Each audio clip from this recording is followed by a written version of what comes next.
मैं हरियाणा प्रदेश के जन जन को देता हूं, भारतीय जनता पार्टी के तमाम कार्यकर्ताओं को देता हूं। एक और चुनाव में मिली सफलता ने भाजपा की होली और कलरफुल कर दी। हरियाणा नगर निगम चुनाव 2025 के नतीजे आ गए हैं और भाजपा ने 10 में से 9 नगर निगमों पर जीत हासिल की है, जबकि एक पर निर्दलीय उम्मीदवार विजय हुए हैं। लेकिन ये क्या, कांग्रेस को तो यहाँ भी 0 मिला है। विधानसभा चुनाव के बाद एक बार फिर कांग्रेस को इतनी बुरी हार मिली है, लेकिन इसके बाद भी कांग्रेस नेताओं पर इसका कोई खास फर्क पड़ता दिखाई नहीं दे रहा। नगर निगम है, कांग्रेस की हार हुई है, रोहतक में भी बीजेपी जीत गई है, इसको कैसे देखते हैं? पहले भी जीती हुई थी, नई बात है। पिछली बार कौन सी थी?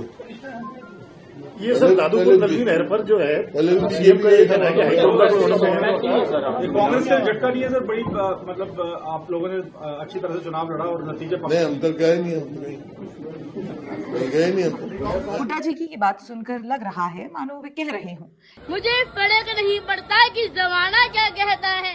निकाय चुनाव के नतीजों के बाद सवाल है कि क्या अब भी राहुल गांधी वोटर लिस्ट में गड़बड़ी का मुद्दा उठाएंगे? क्या अब भी कांग्रेस पार्टी ईवीएम को दोषी ठहराएगी? हरियाणा विधानसभा चुनाव में जब भाजपा जीती तब कहा गया कि ये तो असंभव काम हो गया। कहा गया कि चुनाव आयोग ने वोटर लिस्ट में गड़बड़ी की है। कहा गया कि ईवीएम में गड़बड़ी की गई है। तमाम बातें कही गई और जनादेश का सम्मान कांग्रेस पार्टी ने नहीं किया। अब एक बार फिर लोगों ने अपना मत स्पष्ट कर दिया है। एक बार फिर लोगों ने बता दिया है कि वे भाजपा के पक्ष में ही खड़े हैं। ऐसे में सवाल उठता है कि क्या अब भी राहुल गांधी इस मुद्दे पर चर्चा करना चाहते हैं, जैसा कि वे लगातार मांग कर रहे हैं। तो पूरा ऑपोजिशन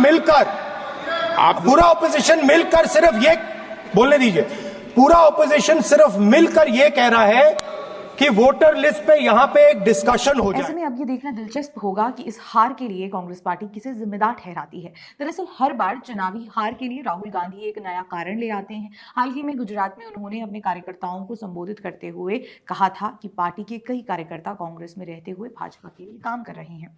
मतलब राहुल गांधी के हिसाब से कांग्रेस पार्टी को लगातार मिल रही हार के पीछे ग्राउंड पर काम करने वाले कार्यकर्ता जिम्मेदार हैं। बड़ा अजीब तर्क है ये। चुनावी रैलियों में भाषण दे राहुल गांधी, सड़कों पर यात्रा निकाले राहुल गांधी, बड़े बड़े मंचों से भाजपा और केंद्र सरकार पर हमला करे राहुल गांधी, लेकिन इसके बाद भी जब पार्टी चुनाव ना जीते तो उसका जिम्मा कार्यकर्ताओं पर डाल दो। मजे की बात यह है कि जब जब कांग्रेस हारती है तब तक ईवीएम, चुनाव आयोग, वोटर लिस्ट या फिर कांग्रेस कार्यकर्ता दोषी होते हैं। लेकिन अगर किसी राज्य में पार्टी जीत जाती है तो उस जीत का श्रेय राहुल गांधी को दिया जाता है। जब कर्नाटक विधानसभा चुनाव में कांग्रेस को जीत मिली तो ना चुनाव आयोग को दोष दिया गया, ना ईवीएम को खराब बताया गया, ना वोटर लिस्ट में कमियां निकाली गई। नफरत की बाजार बंद हुई है, मोहब्बत की दुकानें खुली हैं। इसी तरह से जब कांग्रेस पार्टी ने तेलंगाना में चुनाव जीता तब भी राहुल गांधी की वाहवाही की गई, सोनिया गांधी के गुणगान किए गए।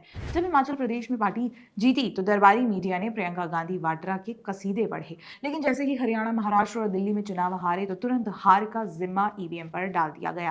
वैसे जिस वोटर लिस्ट में गड़बड़ी को लेकर राहुल गांधी लगातार राजनीति कर रहे हैं, उसको लेकर चुनाव आयोग कई बार स्पष्टता दे चुका है। अभी भी आयोग ने कहा है कि जिस भी दल को जो भी समस्या है वो अपने सवाल लेकर आयोग से चर्चा कर सकता है।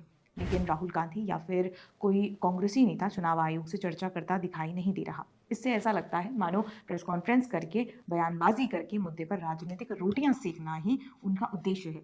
हरियाणा के निकाय चुनाव में कांग्रेस एक भी सीट पर नहीं जीती है। इसको लेकर आपका क्या कहना है? कमेंट सेक्शन में हमें जरूर बताएं। अगर आपको हमारा कंटेंट पसंद आता है तो हमारे चैनल को फॉलो कर लें। जय हिंद।